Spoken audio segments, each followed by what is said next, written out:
genç tayfalar. Ben Kaptan Rakun. Gece gündüz kürek çekmekten yoruldunuz mu? Çabalıyorum ama gemim bir türlü ilerlemiyor mu diyorsunuz? Sıkı tutunun çünkü bugün rüzgarı nasıl kullanacağımızı öğreneceğiz. Rotanızı belirlemeye hazır mısınız? Merhaba. Bugün büyük ihtimalle aylardır kafanın içinde dönüp duran, hatta belki geceleri uykunu kaçıran o soruyu masaya yatırıyoruz. Bütün çıplaklığıyla.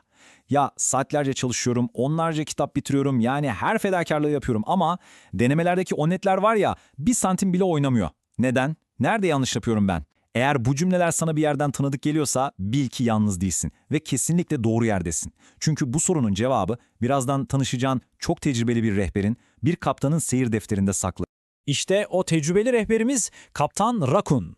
Kendisi bu zorlu sınav okyanusunda sayısız fırtına atlatmış, en sarp kayalıkların arasından gemisini her seferinde güvenli limanlara ulaştırmayı başarmış gerçek bir usta. Ve bugün Kaptan Rakun'un pusulasını ve rotasını kullanarak o bir türlü aşamadığın engellerin nasıl bir bir aşacağını, netlerini nasıl hak ettiğin seviyeye çıkaracağını konuşacağız. Hazırsan kaptanın güvertesine hoş geldin. Haydi bakalım bu konuya şöyle derinlemesine bir dalalım.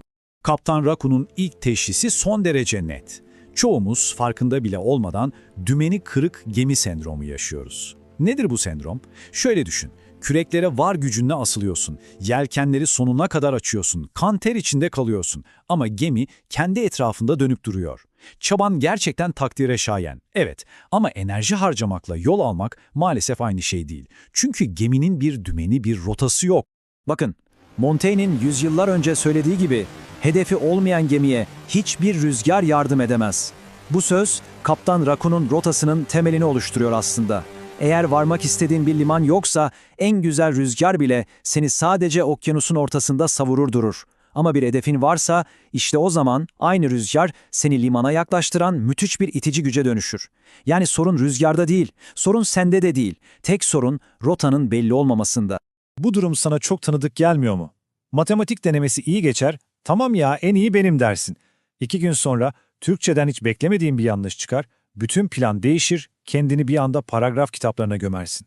Sonraki hafta fen sınavında bir konu eksik çıkar, hop bütün odağın oraya kayar. Yani rüzgar nereden eserse gemin oraya dönüyor. İşte bu belirsizlik, bu sürekli savrulma hali en disiplinli öğrenciyi bile yorar, tüketir ve o meşhur çalışıyorum ama olmuyor hissini doğurur. Bu sendromdan kurtulmanın ise tek bir yolu var. O gemiye sağlam bir dümen takmak ve bir pusula bulmak. İşte tam bu çaresizlik anında Kaptan Rakun devreye giriyor ve bize o kayıp pusulayı uzatıyor. Bu pusula bütün bu kaosun ortasında kuzeyi, yani gideceğin yönü gösterecek o sihirli, o çok güçlü kelime, hedef. Tanım bu kadar basit ve net. Kafa karıştırıcı hiçbir yanı yok. Hedef, varmak istediğin yerdir. Ulaşmak istediğin limandır. İşte bu basit kelime, sabahın köründe uyanma sebebin, arkadaşlarından fedakarlık etme nedenin, çözdüğün her bir sorunun arkasındaki anlamdır.